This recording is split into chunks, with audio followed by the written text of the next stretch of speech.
Le monde grec à l'époque classique, de 500 à 323 avant Jésus-Christ, de Patrice Morin.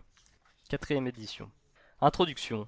Dire que l'époque classique est, de toutes les périodes de l'histoire grecque, la plus célèbre relève de l'euphémisme. La quasi-totalité des grands noms dans des domaines aussi variés que l'action politique, la littérature historique, le théâtre, la philosophie, la sculpture, s'y trouvent concentrés, donnant à ces 2 siècles l'indéfectible marque d'un apogée culturel.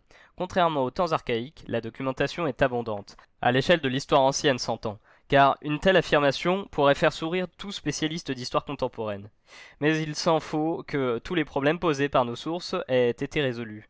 En dépassant les seuls domaines de l'interprétation des textes, dont l'évolution est inhérente à tout approfondissement des sciences historiques, et de l'allongement du questionnaire historique, pour reprendre une expression de Paul Veyne, qui invite les historiens à se pencher sur des thèmes peu ou pas élaborés par leurs prédécesseurs, on constate vite les limites de notre documentation.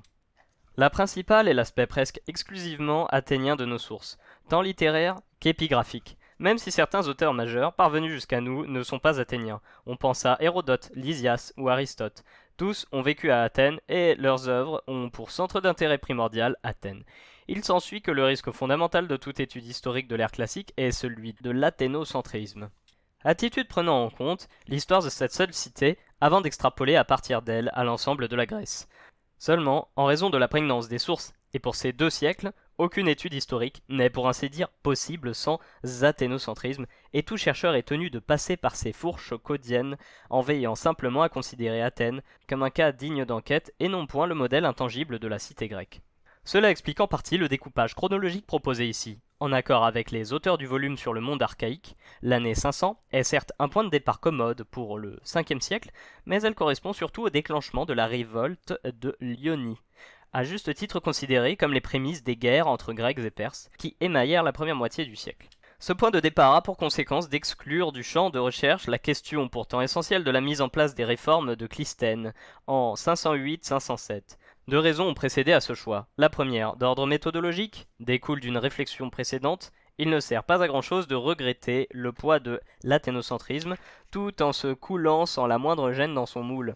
En d'autres termes, si l'on pense que l'époque classique est un tout, chronologique et spatial, il n'est guère satisfaisant de donner pour point de départ un événement, certes bien documenté, mais qui concerne une seule cité, alors que la révolte de Lyonie concerne à terme le devenir de l'ensemble de l'Hellade. La seconde raison est d'ordre scientifique et procède, une fois encore, d'un accord commun aux auteurs des 2 volumes. Les réformes de Clisthène, même si leurs conséquences furent considérables dans le développement démocratique ultérieur d'Athènes, se comprennent avant tout dans un contexte historique. La fin de la tyrannie, les oppositions entre grandes familles aristocratiques, et intellectuelles, l'esprit géométrique, plus révélateur de la fin du monde archaïque qu'annonciateur du monde classique. Je ne suis pour autant pas dupe. La périodisation de l'histoire, un critique sévère parlerait de saucissonnage, est un exercice parfois abstrait, souvent arbitraire et toujours discutable. À coup sûr, l'année 323, qui clôt ce volume, trouvera elle-même moins matière à contestation, encore que les années 338 ou 322 eussent pu convenir. 338, année de la bataille de Chéronée, qui voit l'abaissement militaire d'Athènes et le succès de la Macédoine de Philippe. 322, nouvelle défaite d'Athènes après son soulèvement manqué contre les maîtres macédoniens. De telles coupures auraient impliqué l'acceptation de considérer Athènes comme le dénominateur commun de la période, et l'on s'étonnera alors moins du choix de 323, année de la mort d'Alexandre, et du début immédiat du dépeçage de son immense empire, comme date de clôture des temps classiques. Ce sont 3 niveaux d'études, pas toujours commodes à séparer, qui seront distingués dans les pages suivantes. Il est en effet des aspects à peu près intangibles du monde grec durant toute son histoire. D'autres voient leur épanouissement dans la seule époque classique. D'autres encore connaissent, au cours de ces 2 siècles, des évolutions plus ou moins marquées. L'intérêt et la difficulté du sujet résident dans l'imbrication, délicate à démêler, de ces 3 composantes, à l'intérieur d'un même thème. D'où les tentatives récurrentes de ces pages de distinguer les tendances lourdes de la civilisation, celles spécifiques au seul monde classique, et de leurs évolutions éventuelles, au cours de la période et qui m'a paru indispensable de citer des textes, littéraires ou épigraphiques qui les illustraient. La traduction des premiers est, sauf imprécision, empruntée à la collection des universités de France. Celle des seconds est personnelle. Un dernier mot. La rédaction d'un ouvrage général suppose d'être en quelque sorte spécialiste en tout ce qui, face à l'ampleur croissante de la bibliographie, devient de plus en plus difficile. C'est la raison pour laquelle il m'est agréable ici de remercier mes amis Raymond Desca, Geneviève Hoffmann, Francis Prost et Maurice Sartre, qui ont accepté de relire tout ou partie de ce volume et m'ont sans doute évité de multiplier par trop les erreurs dont, selon la forme rituelle, j'assume seul la responsabilité. Préface de la 4e édition, 2020. La réactualisation d'un ouvrage tel que celui-ci doit nécessairement prendre en compte les documents nouveaux et la bibliographie la plus récente qui permettent de préciser les interprétations historiographiques sur tel événement marquant de l'histoire de ces 2 siècles. Je demeure un enseignant-chercheur. Aussi, toujours attentif à des remarques venues d'étudiants ou de lecteurs perspicaces, j'ai été amené à modifier certains aspects de l'ouvrage. L'essence du travail n'en sera pas bouleversée par rapport à l'édition précédente de 2016, mais ces modifications prouvent à mon sens qu'un travail historique n'a de sens que s'il se nourrit d'un incessant aller-retour entre enseignement et recherche. Première partie. Guerre et paix dans le monde grec. Chapitre 1. Les guerres médiques. Les guerres médiques qui opposèrent, dans une suite de conflits, plutôt bien connus grâce à Hérodote, les Perses et aux Grecs, sont les premiers événements de l'histoire grecque qu'il nous est possible de suivre sur le plan de la chronologie. Le fait que ces guerres soient bien documentées ne suppose évidemment pas qu'il n'y ait plus de zone d'ombre, et l'on verra, tant du point de vue des forces en présence que des motivations des différents protagonistes, qu'il demeure encore de larges pans de mystère. Pour autant, ce sont moins les guerres elles-mêmes, dans leur déroulement, qui intéressent l'historien d'aujourd'hui, que les conséquences qu'elles imprimèrent sur le cours de l'histoire grecque. Et, de ce point de vue, les guerres médiques revêtent une importance considérable pour la compréhension du siècle qui s'ouvre. Recul momentané de la puissance perse, hésitation spartiate, affirmation d'Athènes comme puissance à vocation hégémonique, tout cela se met en place au sortir de ces affrontements qui doivent être vus comme la matrice de l'époque classique. Les prémices, la révolte de l'Ionie, de 500 à 494. L'arrivée en 546 des conquérants perses avait eu des répercussions non négligeables sur les Grecs installés depuis plusieurs siècles sur le littoral asiatique. Le nouveau pouvoir, représenté en Asie mineure, comme dans toutes les régions contrôlées par un gouverneur installé à Sardes, le satrape était centralisé. Il menait à son sommet en la personne du souverain Achéménide, dont la seule présence assurait l'unité d'un empire aux limites s'étendant de la mer Égée à l'ouest jusqu'à l'Indus à l'est. Contrairement à une idée assez complaisamment répandue par les auteurs grecs, les Perses furent toujours respectueux des civilisations et coutumes, fussent-elles religieuses.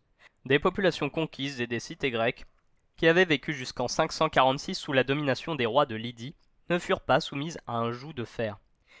Il y avait d'ailleurs fort peu de Perses et le pouvoir royal préférait s'assurer la fidélité des élites locales en leur reconnaissant le droit de diriger les cités au travers de tyrannies, à charge pour elles de collecter le tribut du roi, tribut recognitif de la tutelle achéménide. On ne devine pas non plus, à la lecture des témoignages archéologiques, de recul économique marqué des régions grecques d'Asie mineure dans la seconde moitié du VIe siècle. Le monnayage est abondant, signe d'une prospérité commerciale certaine, et l'on ne voit d'ailleurs pas pourquoi les Perses auraient cherché à appauvrir des territoires qui devaient permettre des rentrées régulières dans le trésor royal.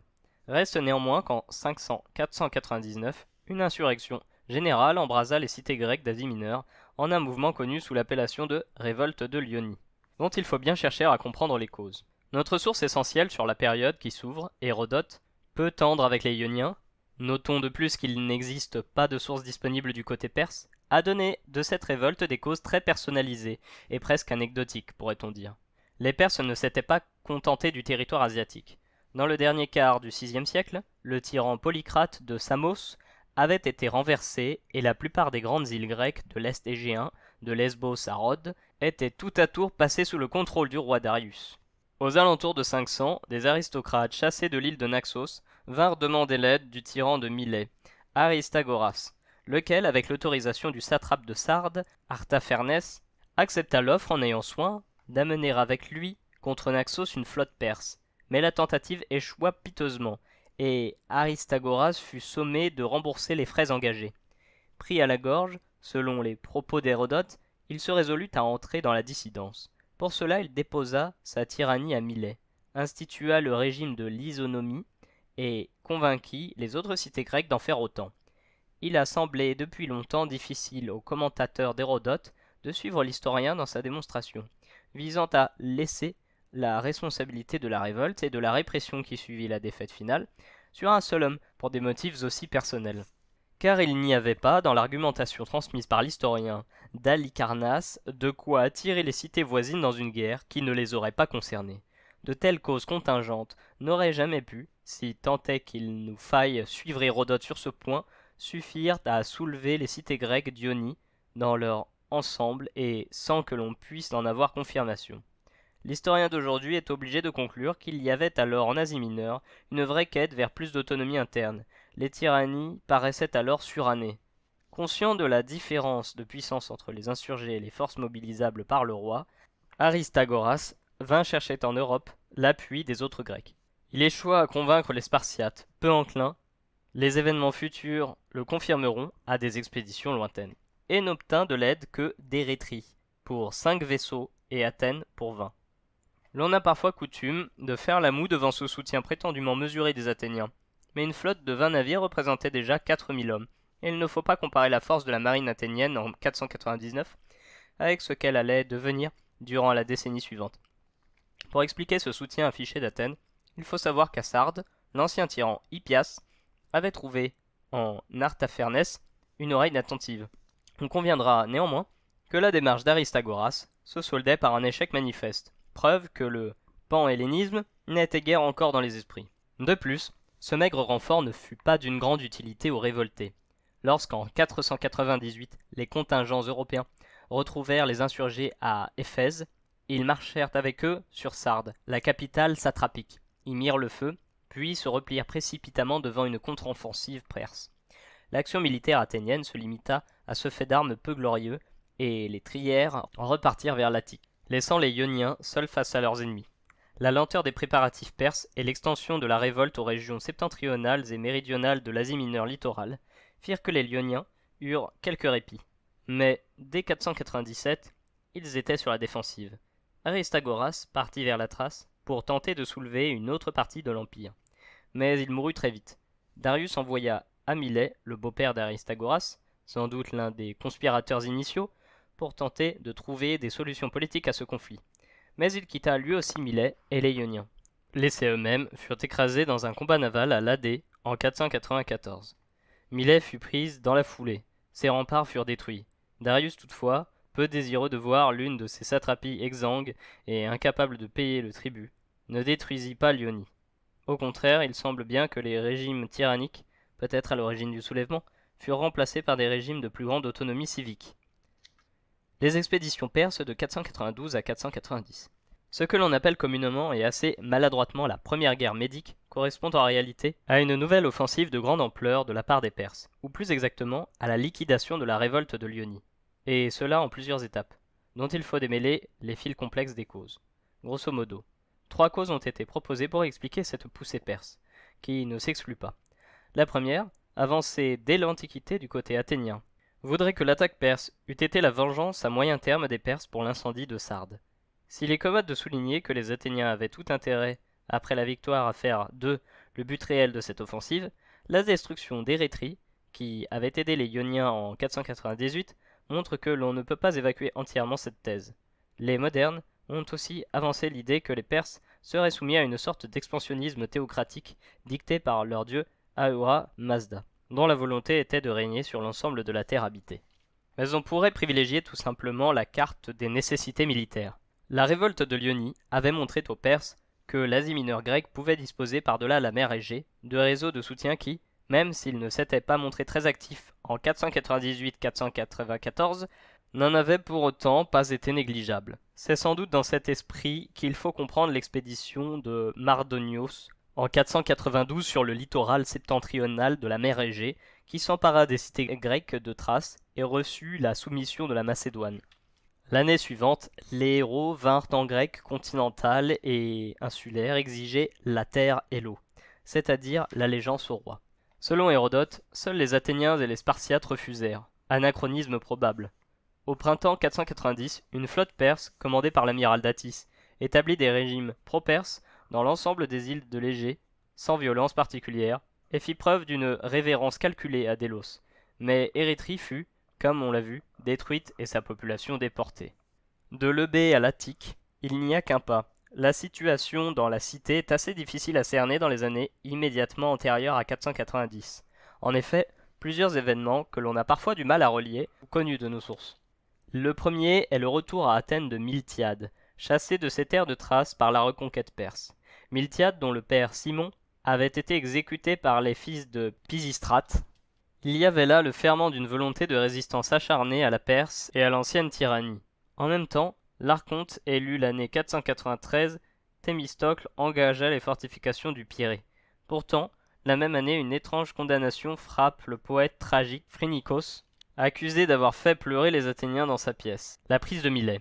Comme si l'on voulait, par cette sanction, ne pas manifester trop de compassion à l'égard des récents vaincus. Si l'on se souvient qu'en 496 avait été élu à l'Arcontat un membre de la famille de Pisistrate, Hipparque, on acceptera l'idée que les Athéniens étaient bien divisés sur la conduite à tenir devant l'offensive perse, et que l'on ne saurait parler d'une attitude athénienne. Les Perses débarquèrent sur la plage de Marathon.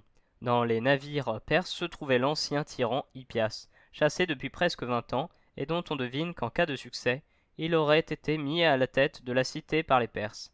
Devant l'agression, le parti de la résistance mené par Miltiade l'emporta et il fut décidé de demander une aide aux Spartiates tandis que la phalange des Hoplites se dirigeait vers le lieu de débarquement.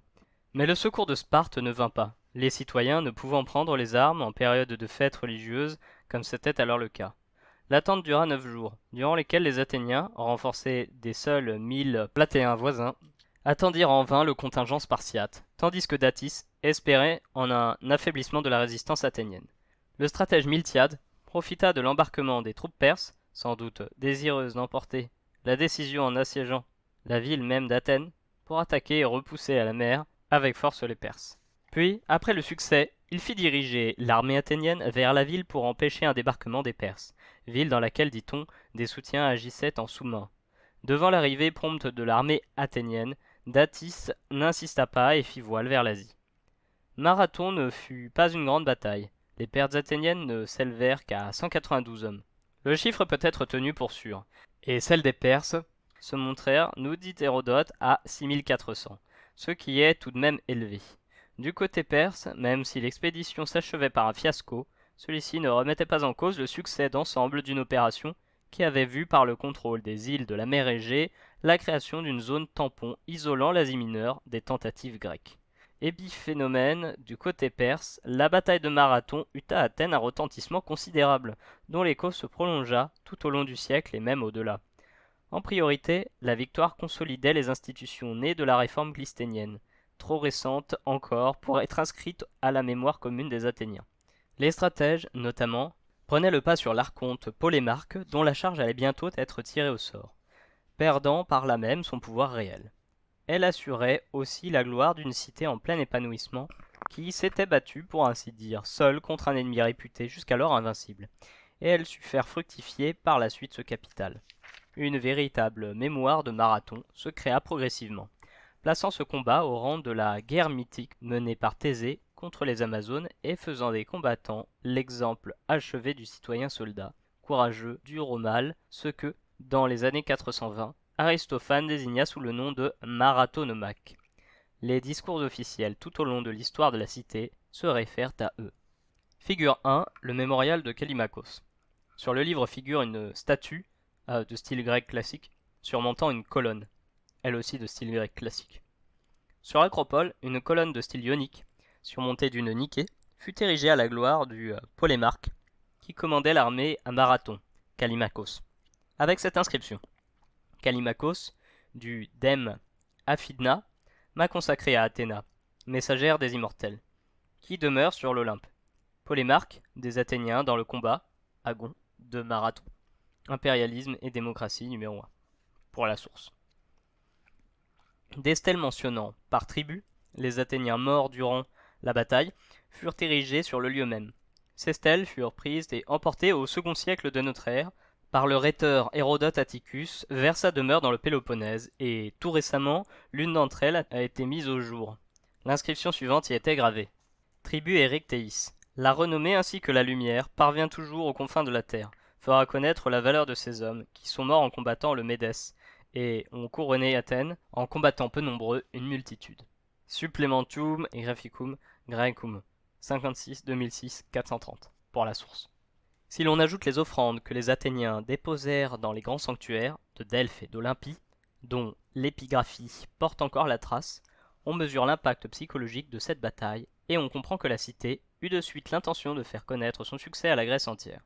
Au second siècle, avant notre ère encore, les jeunes citoyens devaient faire en armes le pèlerinage de Marathon, et jusque sous l'Empire romain, Athènes considérait cette bataille comme le moment de son histoire dont elle se montrait la plus. Mais dans les années qui suivent, et d'un point de vue politique, Marathon glorifia la République des Hoplites, représentant d'une certaine aristocratie terrienne. Même s'il est vrai que cette vision se dessine mieux encore après 480, lorsque Marathon, aux yeux de certains conservateurs, finit par représenter l'idéal de la cité face à la marine triomphante et ses rameurs issus des couches sociales plus modestes. Simon, le fils de Miltiade, fut, 30 ans plus tard, le digne représentant de cette aristocratie hoplitique. L'entre-deux-guerres. Les sources du 5e siècle sont ainsi faites. Il ne nous est possible de tenter une histoire un peu linéaire que pour Athènes. Encore les zones d'ombre sont-elles importantes et nous laissent-elles bien souvent dans l'expectative, même si on doit les intégrer dans une prise de conscience athénienne en liaison directe avec la victoire de 490. C'est ainsi que l'année qui suivit Marathon, les Athéniens sous la direction du stratège victorieux Miltiade lancèrent à l'initiative de celui-ci une expédition vers Paros. Sans doute l'île était-elle riche à l'échelle du temps et les Perses y étaient-ils installés. Mais quels en étaient les buts réels ? Nous ne saurions le dire, à moins de la comprendre comme la première manifestation de l'impérialisme athénien. L'expédition échoua complètement. La cité ne put être prise par Miltiade, qui l'avait proposée, apparemment sans dévoiler non plus ses desseins à ses concitoyens, fut condamné à une lourde amende. Blessé durant le siège de Paros, il devait d'ailleurs succomber très vite. Qu'il y ait eu un bouillonnement politique dans la cité est d'autre part une évidence. C'est en 488-487 que l'ostracisme est appliqué pour la première fois, que l'on ait attendu 20 ans après son apparition officielle dans les réformes de Clisthène, comme semble l'affirmer Aristote, qu'il s'agisse là du premier cas connu par les sources littéraires ou que la mesure fut toute récente, des règlements de compte agitent la cité. Les amis des tyrans furent un à un expulsés d'Athènes, mais en 485-484, Xanthippe, le père de Périclès, qui ne passait pas pour entrer dans cette catégorie, fut l'objet également de cette mesure d'éloignement, preuve que la crainte d'un pouvoir personnel demeurait très prégnante dans la cité. Les Perses ne semblent plus au centre des préoccupations athéniennes. Lorsqu'en 483-482, l'on découvrit dans les mines du Laurion un riche filon de plomb argentifère, Thémistocle convainquit ses concitoyens d'affecter le revenu attendu, plus de 100 talents par an, à la construction d'une flotte de guerre, non point comme on pourrait le croire dans le but de se préparer à un retour des Perses, mais pour combattre plus efficacement les voisins d'Égine, contre lesquels Athènes avait engagé une guerre qui se poursuivait encore en 481. C'est cette flotte qui allait servir la cause grecque à Salamine. La nouvelle offensive perse ne se matérialisa pas avant 482. Sa décision fut certes antérieure, mais il est impossible de savoir quand exactement les Grecs en prirent conscience. Darius avait été obligé de différer une attaque de grande ampleur. Si jamais il eut ce dessein, par la révolte de l'Égypte, après sa mort en 486, son fils Xerxès réduisit l'insurrection égyptienne avant de lancer des préparatifs contre la Grèce en 482, avec des moyens matériels qui n'avaient rien à voir avec ceux de 490.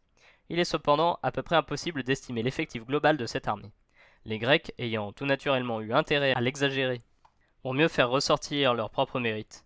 Si l'on peut écarter le chiffre de presque 2 millions de combattants donné par Hérodote, on doit accepter l'idée que l'armée du roi était très largement supérieure aux dizaines de milliers de guerriers grecs alignés. Cette armée nombreuse et disparate était précédée d'une intendance redoutable. Un pont de bateaux fut construit par Hellespont. Cependant qu'un isthme était creusé dans la péninsule de Lactée pour éviter de passer devant le mont Athos, où une tempête avait décimé la flotte de Mardonios en 492. Des émissaires royaux donnèrent l'ordre aux villes de Thrace de réunir sur le passage de l'armée royale de quoi nourrir les contingents. L'armée de terre était doublée d'une flotte de plus de 1200 navires, pour l'essentiel phéniciens, mais venus aussi des cités grecques soumises aux Perses. Le roi ne ménageait pas les efforts pour, une bonne fois pour toutes, régler les incessants problèmes qui surgissaient aux limites occidentales de son empire. On devine la crainte des Grecs, qui n'étaient pas encore sous la tutelle achéménide lorsqu'ils apprirent ces préparatifs. L'idée d'une levée en masse d'un peuple farouchement décidé à conserver sa liberté ne résiste pourtant pas à l'analyse. En fait, le degré de combativité fut en priorité fonction de la situation géographique de chacun. Déjà, les Grecs d'Asie, de Thrace littorale et des îles sous domination achéménide n'avaient d'autre choix que de suivre les ordres royaux. L'on verra très vite les Macédoniens, les Thessaliens, puis les Thébains, directement menacés par l'arrivée de l'armée de Xerxès, rallier de gré ou de force l'envahisseur. Les Athéniens, se sachant à juste titre les premiers visés par cette attaque, animèrent l'âme de la révolte, et ils furent suivis par Sparte et la confédération du Péloponnèse qu'elle dirigeait. En 481, à Corinthe, les Grecs, décidés à résister, jurèrent une alliance militaire dont l'hégémonie fut confiée à la cité la plus puissante, Sparte. L'alliance échoua à s'élargir. Des ambassades furent nombreuses à partir vers Argos, la Crète, la Sicile, qui, toutes pour des raisons différentes, n'obtinrent que des refus plus ou moins polis. L'expédition de Xerxès de 480 à 479. Une fois prise la décision de combattre, il fallait en définir les modalités et la stratégie, ou arrêter l'invasion. La stratégie militaire se doublait de considérations géopolitiques. Plus un peuple vivait au nord, plus tôt il allait se trouver sur la route terrestre de l'envahisseur. Et plus il était enclin à exiger des autres que la ligne de défense fût installée à son immédiate frontière septentrionale, faute de quoi il menaçait de passer dans les rangs de l'ennemi. Cela explique l'attitude prudente du roi de Macédoine Alexandre, qui réussit l'exploit de traverser la guerre en se faisant passer pour l'ami des deux camps. Le rangement des Thessaliens du côté des Perses, ainsi que pour des raisons plus complexes de la plupart des Béotiens, parmi lesquels les Thébains. A l'inverse, les Péloponnésiens étaient portés à voir dans l'isthme de Corinthe la meilleure des frontières naturelles, chose qui ne pouvait évidemment convenir aux Athéniens. Le choix allait donc être le produit de concessions réciproques, ni trop au nord ni trop au sud, mais la stratégie était rendue difficile par l'existence de deux fronts parallèles, l'un terrestre, l'autre maritime, les Perses ayant choisi de mener les deux opérations de front. Le premier heurt entre les deux armées se fit donc au même niveau, sur une ligne unissant le sud de la Thessalie et le nord de l'Eubée. Sur le front terrestre, les Alliés avaient décidé d'envoyer une avant-garde commandée par le roi de Sparte, Léonidas, afin de surveiller le défilé des Thermopyles, par lequel les Perses devaient obligatoirement passer. L'épisode, l'un des plus fameux et des plus loués de l'histoire grecque, ne fut pas un sacrifice inutile et glorieux. D'abord par le fait que Léonidas, sentant l'affaire perdue, renvoya l'essentiel des troupes péloponnésiennes, ensuite par le fait que les 3 jours durant lesquels il résista avec opiniâtreté à la masse de l'armée perse permirent à la flotte grecque basée au cap septentrional de l'Eubée, l'Artémission, de fuir après une bataille à l'issue incertaine. La supériorité numérique de la flotte orientale, encore grande malgré les lourdes pertes dues à des tempêtes dans le nord de l'Égée, ne lui avait pas suffi pour vaincre les Grecs dans un secteur étroit où le nombre n'était pas un élément décisif. Pendant que les troupes de Léonidas se faisaient submerger par l'infanterie perse, l'Athénien Thémistocle obtint du commandement général de la flotte, le Spartiate Eurybiade, qu'elle se posta dans les eaux de Salamine. Ce qui était aussi un moyen de fixer une nouvelle ligne de défense des troupes terrestres et de fournir un décor de bataille encore étroit, dans lequel la supériorité numérique des Perses n'aurait pas à s'exercer. C'était pour les Athéniens le dernier espoir de sauver leur cité, et il fallut pour cela exercer un chantage sur les Spartiates. Si le repli à Salamine était refusé, les Athéniens menaçaient de quitter leur patrie pour l'Italie, laissant les Péloponnésiens plus que jamais isolés, et privés des 2/3 des forces navales grecques. S'agissait-il d'un coup de bluff pour obliger leurs alliés à défendre la Grèce méridionale sur cette ligne? Peut-être. On n'oubliera pas que les Phocéens dans leur intégralité avaient abandonné leur cité après l'invasion perse, et cette idée, pour nous paraître aujourd'hui irréaliste, ne devait pas être considérée comme telle par les Athéniens du temps. La bataille de Salamine, septembre 480, se déroula alors que l'Attique avait été envahie par les troupes perses et la population non combattante évacuée en Argolide à Trézène. C'est-à-dire que les Athéniens combattaient le dos au mur, désormais sans territoire et sans possibilité de nouveau repli, à peine encouragés par l'oracle de Delphes qui, sous la pression de Thémistocle et après des conseils initiaux d'abandon, l'on put dire que la Pythie avait médisé, avait engagé les Athéniens à se battre. Par rapport à ce que nous savons de la bataille de l'Artémission, il semble que celle de Salamine se déroula selon un schéma assez similaire, la flotte perse n'ayant pas eu la possibilité de profiter de sa supériorité numérique. Les navires grecs étaient bloqués dans le golfe de Salamine et les Perses, peut-être pour complaire à leur roi, qui avait fait dresser son trône sur le point culminant de l'île de Salamine pour assister au combat, attirés surtout dans le goulet par une ruse de Thémistocle qui leur avait fait croire que les Grecs, démoralisés, étaient sur le point de s'enfuir. Entrèrent dans le détroit, persuadés d'avoir face à eux des contingents apeurés. On sait l'issue de la bataille. Incapable de se mouvoir dans des eaux où le nombre devenait un handicap, la flotte perse fut laminée par celle des Grecs sous les yeux de Xerxès. Victoire indiscutable. Salamine ne pouvait toutefois marquer le point final de la guerre, car les troupes terrestres, campées en Attique, n'avaient pas été engagées. Cependant que Xerxès regagnait l'Asie, laissant à son gendre Mardonios, celui-ci se replia pour l'hiver en Thessalie.